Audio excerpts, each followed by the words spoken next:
Today is 5th of September and we start on the 55th chapter of the Samyutta Nikaya, Sotapatti Samyutta. Sotapatti means stream entry. Sometimes stream entry refers to the first path, sometimes refers to the first fruit. But in the sutta, I think the 25th Samyutta we read, you obtain the first path. It must turn within the same lifetime into the first fruit. Path must turn to fruit in the same lifetime. How long is not certain. 55.1 at Savatthi.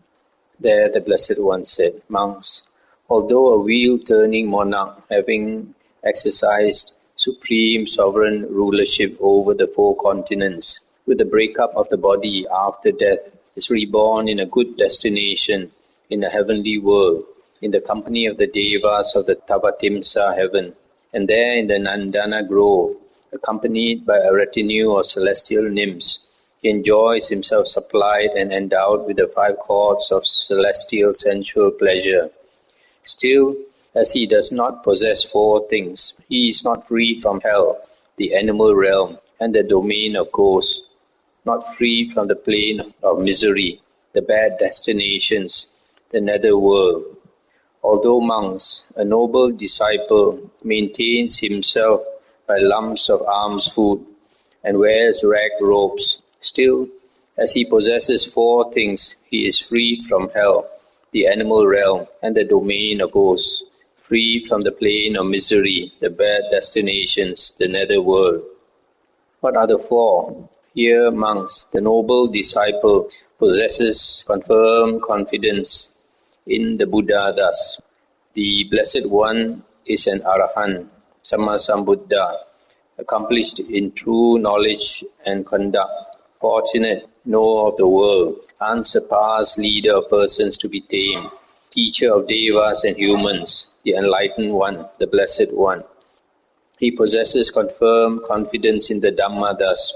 The Dhamma is well expounded by the Blessed One, directly visible, immediate, inviting one to come and see, applicable to be personally experienced by the wise. He possesses confirmed confidence in the Sangha thus.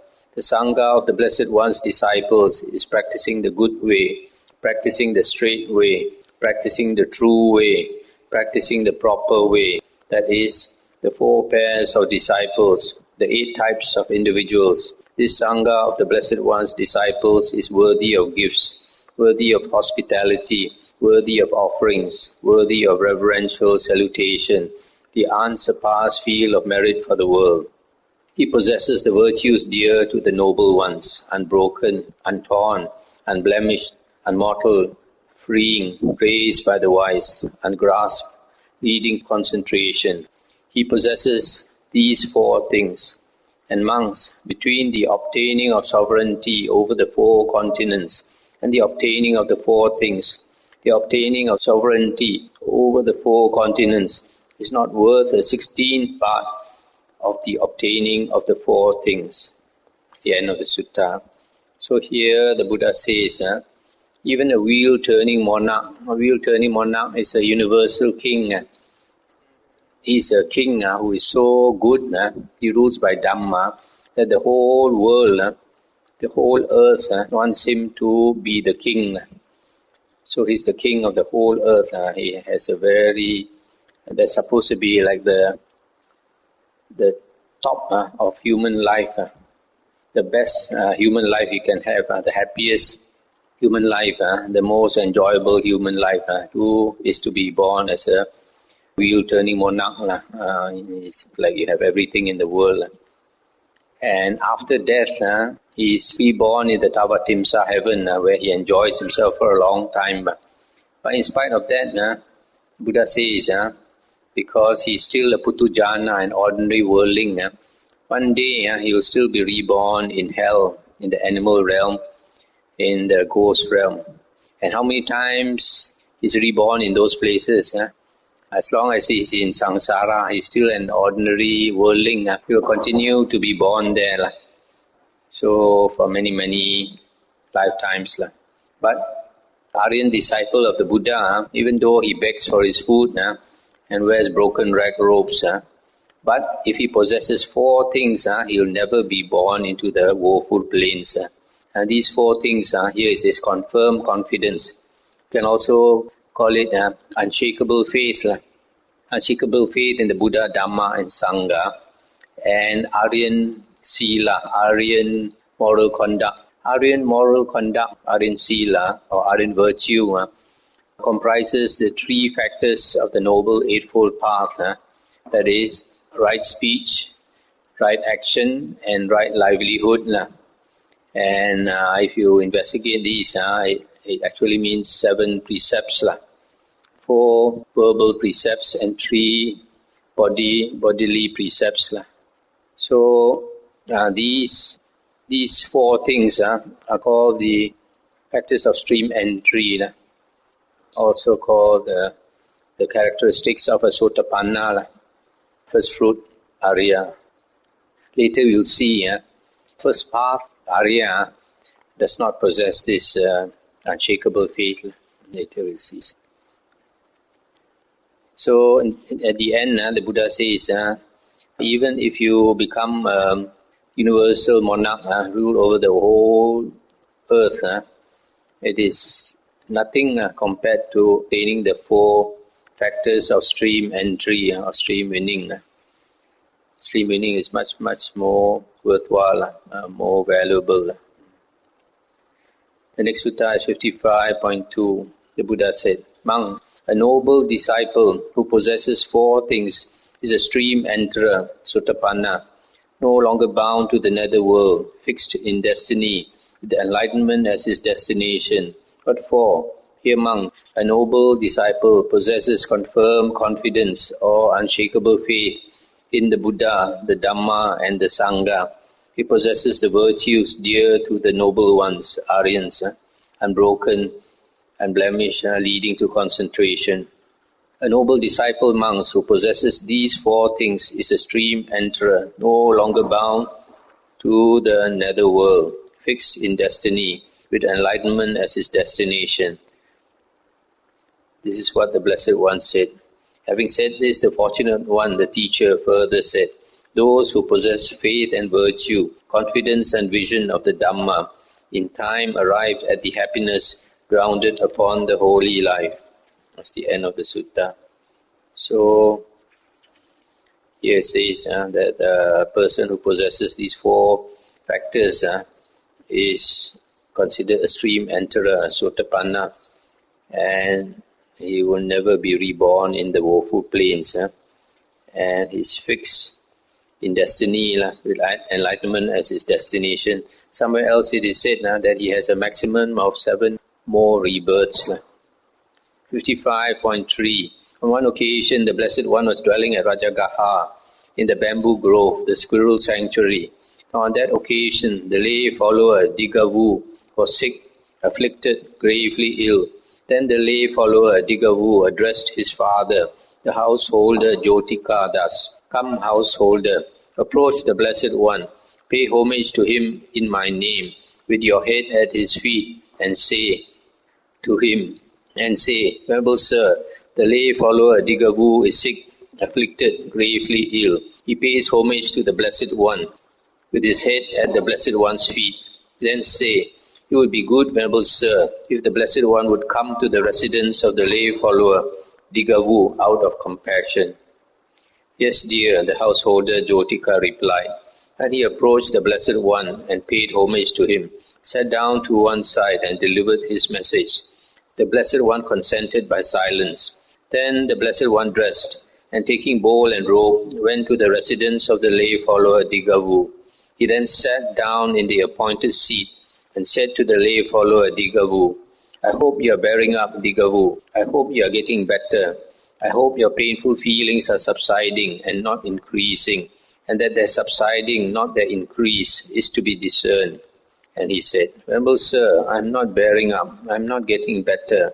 Strong, painful feelings are increasing in me, not subsiding, and their increase, not their subsiding, is to be discerned or seen. And the Buddha said, Therefore, Digavu, you should train yourself thus. I'll be one who possesses confirmed confidence in the Buddha thus. I'll be one who possesses confirmed confidence in the Dhamma, confirmed confidence in the Sangha. I'll be one who possesses the virtues dear to the noble ones, unbroken, unblemished, leading to concentration. This in such a way that you should train yourself. And Digavu said, Venerable Sir, as to these 4 factors of stream entry that have been taught by the Blessed One, these things exist in me, and I live in conformity with those things. For Venerable Sir, I possess confirmed confidence in the Buddha, in the Dhamma, in the Sangha, and I possess the virtues dear to the noble ones, unbroken, leading to concentration. And the Buddha said, therefore, Digavu, established upon these 4 factors of stream entry, you should develop further 6 things that partake of true knowledge. Here, Digavu, dwell contemplating impermanence in all conditioners, perceiving suffering in what is impermanent, perceiving non-self in what is suffering, perceiving abandonment, perceiving fading away, perceiving cessation. It is in such a way that you should train yourself. Stop here for a moment.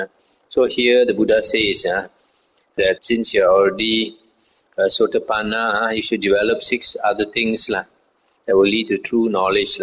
Dwell contemplating impermanence in all conditioners. This word conditioners is sankhara.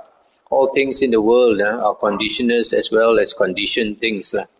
Anything that conditions something else is called a conditioner. But since it is, and say for example A because A has come into being, because of A, B comes into being. So A is a conditioner of B. Then after B has come into existence, B will condition C to arise. So B is conditioned by A, and B is the conditioner of C. So all things in the world are like that. Conditioned as well as conditioners. So the Buddha says, dwell contemplating impermanence in all things in the world, and see suffering in what is impermanent, and perceive non-self in what is suffering. This perceive non-self in what is suffering is, the Buddha always says, like the body, is the body permanent or impermanent? Then the disciple says impermanent. And the Buddha says, is what is impermanent? Suffering or happiness? And then he says, what is impermanent is suffering. Then the Buddha says, what is impermanent? Suffering, subject to change. It's not I, it's not mine, it's not myself. In other words, this body and mind and all these things, they give a lot of suffering. So why do you continue to take it as yourself? If you take it to be yourself, then you will suffer. But if you let go, don't consider it as yourself, the body is just the body, then you don't consider the self is suffering. Even when the body dies, it's the body that dies, it's not I that dies. So the Buddha uses this kind of logical thinking to make us let go. And then perceiving abandonment, letting go, perceiving fading away, perceiving cessation. So the Buddha says, should train in this way. And then Digavu said, Venerable Sir, as to these 6 things that partake of true knowledge that have been taught by the Blessed One, these things exist in me, and I live in conformity with those things. For Venerable Sir, I dwell contemplating impermanence in all conditioners, perceiving suffering in what is impermanent, perceiving non-self in what is suffering, perceiving abandonment, perceiving fading away, perceiving cessation. However, Venerable Sir, the thought occurs to me, after I am gone, may this householder Jotika not fall into distress. Jotika is the father. He's worried after he passes away, the father will grieve. Then the father said, don't be concerned about this, dear Digavu. Come now, dear Digavu. Pay close attention to what the Blessed One is saying to you. Then the Blessed One, having given this exhortation to the lay follower Digavu, rose from his seat and departed. Then not long after the Blessed One had left, the lay follower Digavu died. Then a number of monks approached the Blessed One, paid homage to him, sat down to one side and said to the Blessed One, Venerable Sir, the lay follower named Digavu, to whom the Blessed One gave a brief exhortation, has died. What is his destination? What is his future born? And the Buddha said, monks, the lay follower Digavu was wise. He practiced in accordance with the Dhamma and did not trouble me on account of the Dhamma. Monks, with the utter destruction of the 5 lower fetters, the lay follower Digavu has become one of spontaneous birth, due to attain Nibbana there without returning from that world. So this Digavu was an Anagamin, third fruit attainer. So this is the way, it looks like this is the way. When a lay follower is dying, the Buddha reminds him about these 4 factors of stream entry. You should train yourself thus. I will be one who possesses confirmed confidence in the Buddha, in the Dhamma and the Sangha. I will be one who possesses the virtues dear to the noble ones. Then this person says that he has attained it. Then the Buddha asks him to develop 6 other things. And he says that also he has developed. So that's a very good lay disciple of the Buddha. Now, the next sutta is 55.5. Then the Venerable Sariputta approached the Blessed One, paid homage to him, and sat down to one side. The Blessed One then said to him, Sariputta, this is said, a factor for stream entry, Sotapatti Yangani, a factor in stream entry. But now, Sariputta is a factor for stream entry. And he said, association with superior persons, sometimes is translated as true men. Superior persons or true men. Sappurisa refers to Aryans, people who possess the true knowledge or superior knowledge. Association with superior persons, Venerable Sir, is a factor for stream entry. Hearing the true Dhamma is a factor for stream entry. Careful attention or thorough attention is a factor for stream entry. Practice in accordance with the Dhamma is a factor for stream entry. And the Buddha said, good, Sariputta. Association with superior persons, Sariputta, is a factor for stream entry. Hearing the true Dhamma is a factor for stream entry. Careful attention is a factor for stream entry. Practice in accordance with the Dhamma is a factor for stream entry. Sariputta, this is said, the stream. What now, Sariputta, is the stream?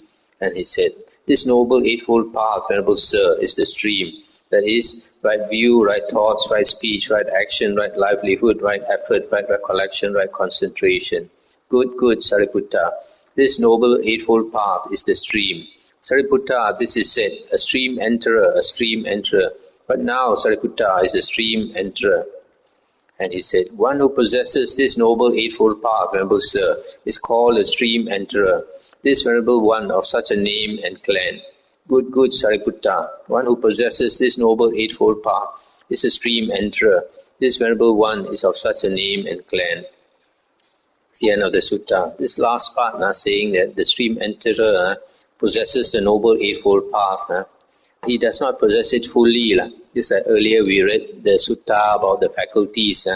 If a person cultivates the 5 faculties completely, develops the 5 faculties completely, perfectly, he becomes an arahant. But if he develops less than that, not fully, he may become an anagamin, and less than that, a sakadagamin, and less than that, a sotapanna. So in the same way, if we perfect the noble eightfold path, we become an arahant. But for this stream enterer, he only develops the noble eightfold path to a certain extent, possesses a little of each of the 8 factors.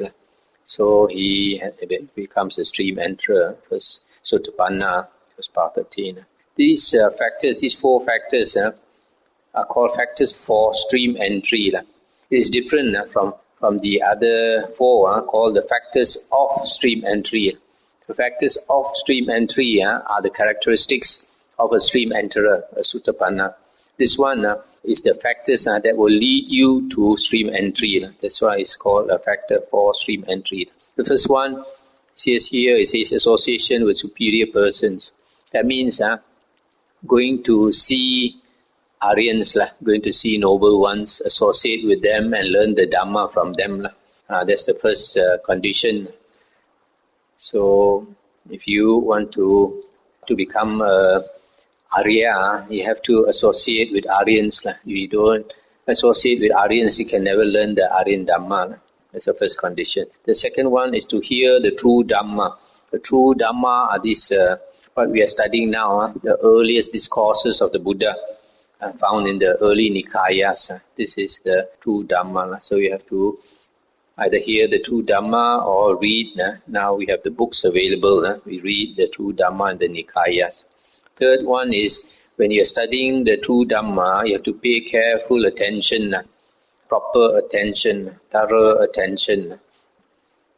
That is the third condition. Fourth one is practice in accordance with the Dhamma. Having learned the Dhamma, we should put into practice basic things like Sila.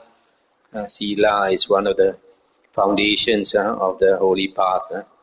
Another one is right view. When we learn the Dhamma and we understand the Dhamma, we obtain right view, and so we become an Arya. So these four conditions are very important. So if you want to become an Arya, you have to always remember these four conditions. The next sutta is 55.6 at Sotapatti. On that occasion, a number of monks were making a robe for the Blessed One, thinking, after the 3 months, with his robe completed, the Blessed One will set out on tour. Stop here for a moment. These 3 months refers to the Vasa, like what we are having now, the Vasa retreat. In India, the Vasa is the rain season, and in India there are 3 seasons in a year. The rain season followed by the winter season and followed by the summer season. So each one of these seasons is 4 months, not 3 months, 4 months. So during the rains, 4 months, the monks will go into retreat for 3 months. And after 3 months of retreat, the last month, they will use that 1 month to make the robe. Sometimes it's called the Katina robe. Why is it called the Katina robe? The Katina actually is a frame, a wooden frame, where the monks, during the Buddha's time, cloth was hard to come by.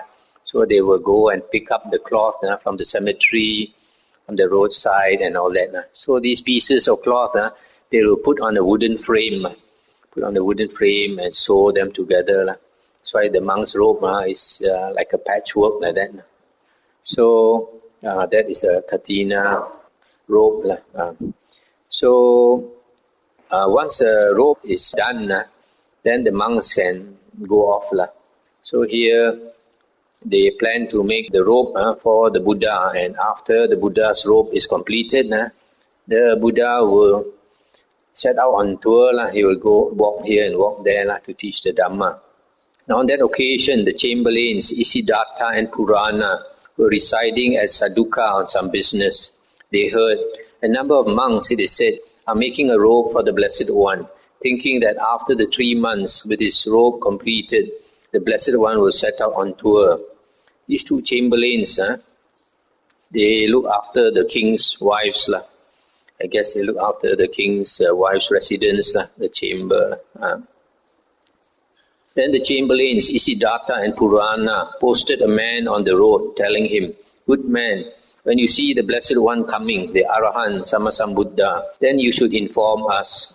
After standing for 2 or 3 days, that man saw the Blessed One coming in the distance. Having seen him, the man approached the chamberlains Isiddhartha and Purana and told them, "Sirs, this Blessed One is coming, Arahant Sammasambuddha. You may come at your own convenience." Then the chamberlains Isiddhartha and Purana approached the Blessed One, paid homage to him, and followed closely behind him. Then the Blessed One left the road, went to the foot of a tree, and sat down on a seat that was prepared for him.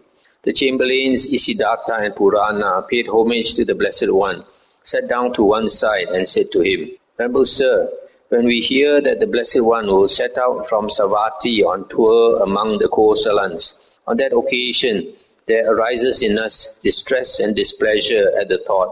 The Blessed One will be far away from us. Then when we hear that the Blessed One has set out from Sotapatti on tour among the Kosalans, on that occasion there arises in us distress and displeasure at the thought. The Blessed One is far away from us. Further, Venerable Sir, when we hear that the Blessed One will set out from among the Kosalans on tour in the Malan country, then they feel distress and displeasure. Or that he has set out from among the Kosalans on tour in the Malan country, that he will set out from among the Malans on tour in the Vajjan country, that he has set out from among the Malans on tour in the Vajjan country, that he will set out from among the Vajjans on tour in the Kasian country, that he has set out from among the Vajjans on tour in the Kasian country, that he will set out from among the Kasians on tour in Magadha. On that occasion there arises in us distress and displeasure at the thought, the Blessed One will be far away from us. Then when we hear that the Blessed One has set out from among the Kasians on tour in Magadha, on that occasion there arises in us great distress and displeasure at the thought, the Blessed One is far away from us. Stop here for a moment. So here they are saying, each time the Buddha plans to go away from Savatthi, they feel distress and grief, thinking the Buddha is going away from them. And then when the Buddha has left, again they feel distress and displeasure, thinking the Buddha is far away from them. So here they describe the various places where the Buddha keeps going away and away from them. And each time they have news of the Buddha going further away from them, they feel unhappy. But, Venerable Sir, when we hear that the Blessed One will set out from among the Magadhans on tour in the Kasian country, on that occasion there arises in us elation and joy at the thought, the Blessed One will be near to us. Then when we hear that the Blessed One has set out from among the Magadhans on tour in the Kasian country, on that occasion there arises in us elation and joy at the thought, the Blessed One is near to us. Further, Venerable Sir, when we hear that the Blessed One will set out from among the Kasians on tour in the Vajjan country, that he has set out from among the Kasians on tour in the Vajjan country, that he will set out from among the Vajjans on tour in the Malan country, that he has set out from among the Vajjans on tour in the Malan country, that he will set out from among the Malans on tour in Kosala. So when the Buddha starts coming nearer to them, they are very joyful, thinking the Buddha is coming nearer and nearer to them. Then the Buddha said, therefore, Chamberlains, the household life is confinement, a path of dust. The going forth is like the open air. It is enough for you, Chamberlains, to be diligent. And then they said, Venerable Sir, we are subject to another confinement, even more confining and considered more confining than the former one. And the Buddha said, but what, Chamberlains, is that other confinement to which you are subject, which is even more confining and considered more confining than the former one? And they said, here, Venerable Sir, when King Pasenadi of Kosala wants to make an excursion to his pleasure garden, after we have prepared his riding elephants, we have to place the king's dear and beloved wives on their seats, one in front and one behind. Now, Venerable Sir, the scent of those ladies is just like that of a perfume casket briefly opened. So it is with the royal ladies wearing scent. Also, Venerable Sir, the bodily touch of those ladies is just like that of a tuft of cotton wool or kapoor. So it is with the royal ladies, so delicately nurtured. Now on that occasion, Venerable Sir, the elephants must be guarded, and those ladies must be guarded, and we ourselves must be guarded. Yet we do not recall giving rise to an evil state of mind in regard to those ladies. This, Venerable Sir, is that other confinement to which we are subject, which is even more confining and considered more confining than the former one. Stop here for a moment. So here the Buddha says to them that the lay life is confinement, path of dust, is very cramped like that. Going forth, becoming a monk, is like the open air. Then they said, oh, we have another confinement, even worse than that. And then they said, whenever the king wants to go and make a trip to the pleasure garden, they have to prepare the riding elephants. Then they have to place the king's wives on the seats on the elephant. And the king's wives are so beautiful and perfumed and so delicate and all that. Then they say they have to guard the elephant, they have to guard the king's wives, and they have to guard themselves. Probably of the three, guarding themselves is the most difficult. So it says that is really a problem for them. Each time the king's wives want to go makan angin, they have to do this work. Then the Buddha said, therefore, chamberlains, the household life is confinement, a path of dust. The going forth is like the open air. It is enough for you, chamberlains, to be diligent. The noble disciple, chamberlains, who possesses 4 things, is a stream enterer, no longer bound to the nether world, fixed in destiny, with enlightenment as his destination.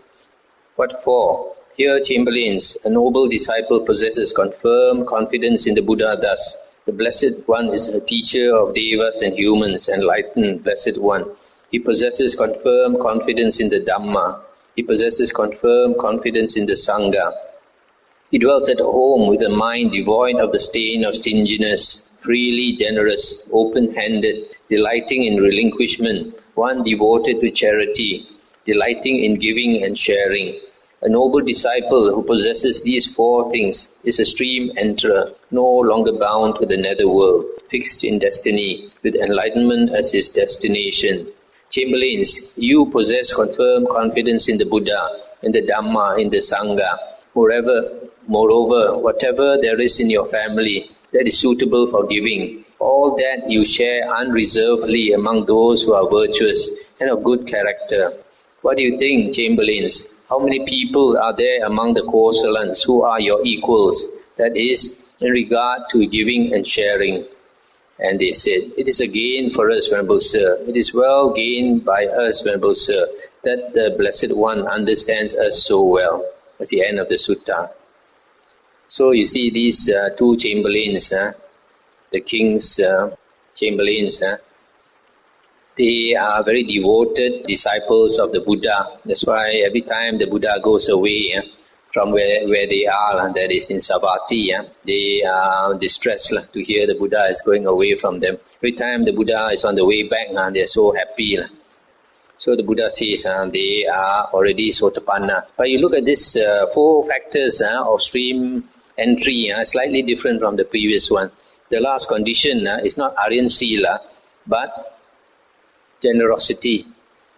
So, person who is very generous, likes to help others, he will naturally have good Sila.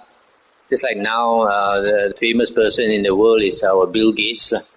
He's very generous with his money. 95% of his money he's going to give away. Such a person, he has natural Sila. He wants to help others. Does not harm others. So here, this generosity is an important factor. There are some people who practice meditation and they think they practice insight meditation. They are only concerned about wisdom, insight. They think that dana, charity is not important. If they don't practice charity, you see from here, they cannot be a Sotapanna. If you're a selfish person, how can you be a Sotapanna?